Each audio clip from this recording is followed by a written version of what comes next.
They were the first. Their steel rails spread over continents. They featured in hundreds of volumes of fiction and fact. They brought immense wealth to empires, and thousands of men died in war fighting for a few miles of elusive rail track. This, then, is the history of the steam locomotive, a steel dinosaur which is dying out like its flesh and blood counterpart. Here in Tasmania, generations of boys have grown up with ambitions to be engine drivers, and to them, this big H-class locomotive was a thing to be wondered at, studied and watched, dreamt about. The ambition to be an engine driver is dying out with the advent of the colourless diesel engine. Gone the cheery glow of the firebox, the rushing wind in harmony with the thundering drivers, the proud plume of smoke unfurling a banner in the sky. There are groups who have an affinity with the past, the Australian Railway Exploration Society and the Tasmanian Transport Museum Society. And this is one of their trips. This was a 3-day jaunt over part of Tasmania's railway links with the north, west and west. This was the first day from Devonport to Deloraine and then along the Mole Creek line. More than 80 enthusiasts of the Exploration Society, mainly Victorians, arranged this trip in the 3 days, which was to take them as far west as Zeehan and as far north as Stanley. This society likes to travel over lines which have not been used for about 10 years, and although the Tasmanian links are still in use, it was the novelty of breaking new territory and the engines and rolling stock which were the attractions.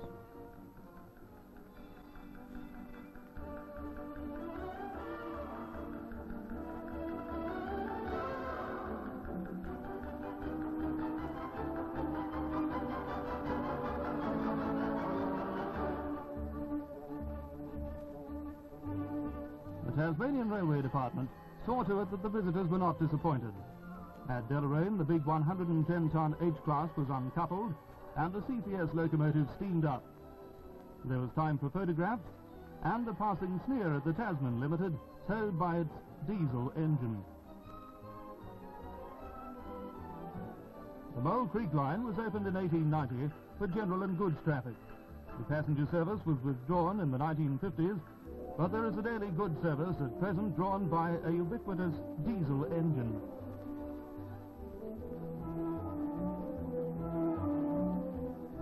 Today, instead of passengers, the goods are timber and paper pulp and equipment for Poatina and the new Mersey Falls power scheme. The line winds like a ribbon through farmlands, over bridges and cuttings, crisscrosses a roadway where motorists pause to watch what will possibly be the last of the steam trains. CCS number 25 takes the gradients with ease and whistles greetings as it rolls with a clattering rhythm through the bush. This is one of the very few CCS locomotives left in Australia.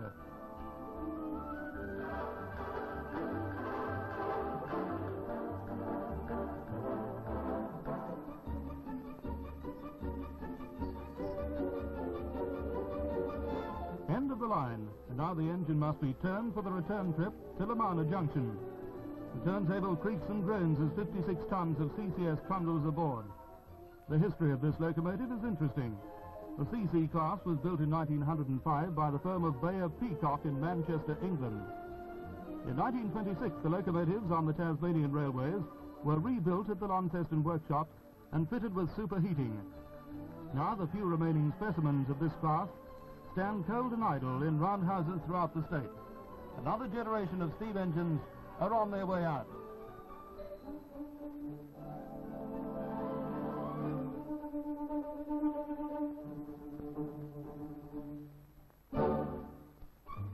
For those nostalgic for the age of steam, every trip on a steam engine is an adventure, and a chance to ride on the footplate is an evergreen memory.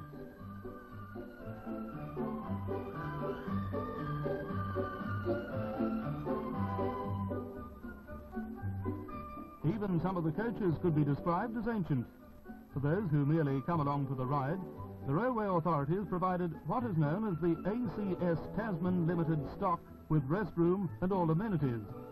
But the hardcore of enthusiasts ignored such simple luxuries and preferred the Spartan simplicity of an ABD coach or the guards van with passenger compartments at each end and brakes.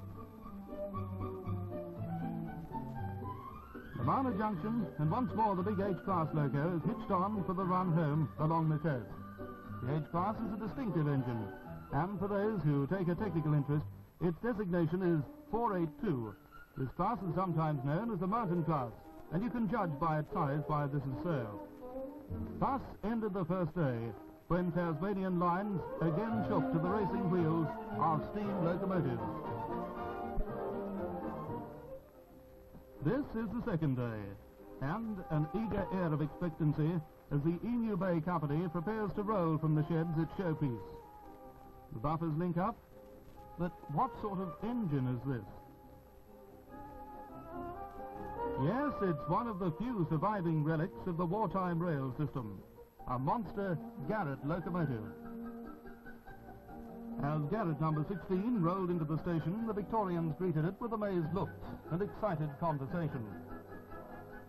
This was a highlight of the 3 days, something which the Victorians had never remotely expected, one of the few remaining Garrett engines in the world. As the railway buffs would tell you, the Garrett is really 2 engines in one, and technical types classify them as 482, 284. The 4 denotes the front bogies, the 8 the drivers, and the 2 the rear bogies. But as the Garrett is a double-ended engine, it can become quite confusing. This is an Australian standard Garrett built around 1944 in South Australia as an emergency wartime design. Garretts are ideally suited to narrow-gauge tracks in mountainous country.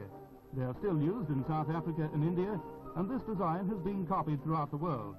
And this is the last of 2 working models in Tasmania.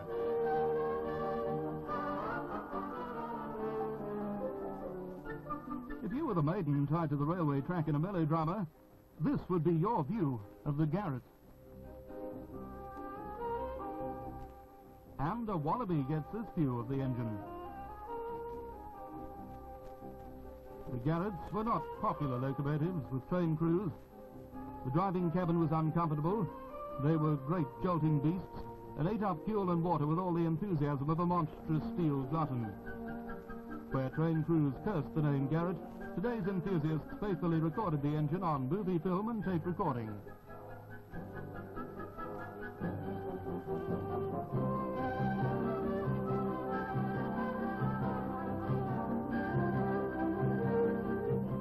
You can still see some signs of the Garretts in Tasmania. When they were finally scrapped, an economy-minded railway department used the big water tanks as separate units to supply water to railway camps.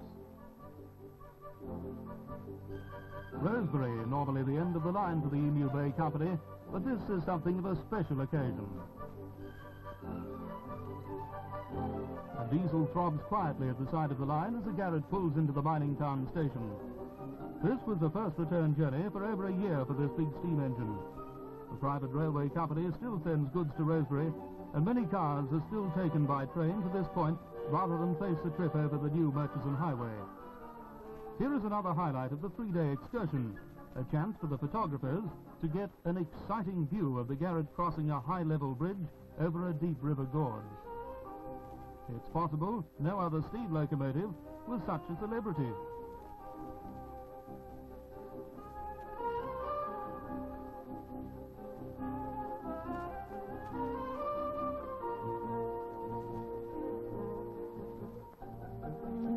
Railway is a tribute to courage and perseverance. One of the most amazing railway engineering feats ever attempted. The line runs through swamp, over deep chasms, through bush, and sweeps across matted button grass plains. Zeehan is the last stop, the finale for the West Coast Railway. Today the rails rust in the rain and sun, and the once bustling goods yard lies almost empty of engines and rolling stock. Zeehan Station is a dreary expanse of ramshackle buildings with once smart paintwork peeling as the bleak westerly winds find each nook and cranny in the loose boards.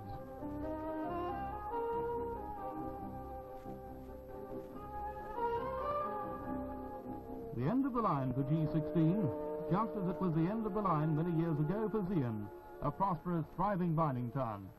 The Garrett seems to suddenly feel its rudely interrupted retirement. It stands quietly leaking steam and droplets of water from many valves and pipes.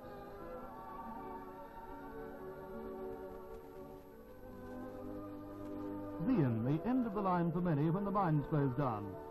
Early this century, Zeehan boasted a population of 10,000 people. Trams carrying wood for the mine scurried down its wide main street.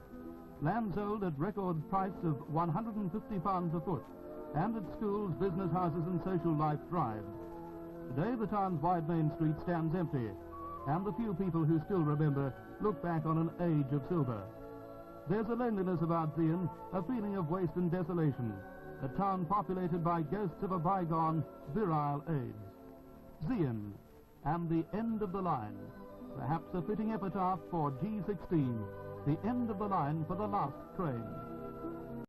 The rushing wind in harmony with the thundering drivers, the proud plume of smoke unfurling a banner in the sky. There are groups who have an affinity with the past. The Australian Railway Exploration Society and the Tasmanian Transport Museum. Class locomotive was a thing to be wondered at, studied and watched, dreamt about. The ambition to be an engine driver is dying out with the advent of the colourless diesel engine. Gone the cheery glow of the firebox. They were the first. Their steel rails spread over continents. They featured in hundreds of volumes of fiction and fact. They brought immense wealth to empires, and thousands of men died in war fighting for a few miles of elusive rail track. This, then, is the history of the steam locomotive, a steel dinosaur which is dying out like its flesh and blood counterpart. Here in Tasmania, generations of boys have grown up with ambitions to be engine drivers, and to them, this big ancient society. And this is one of their trips. This was a 3-day jaunt over part of Tasmania's railway links with the northwest and west. This was the first day from Devonport to Deloraine, and then along the Mole Creek line.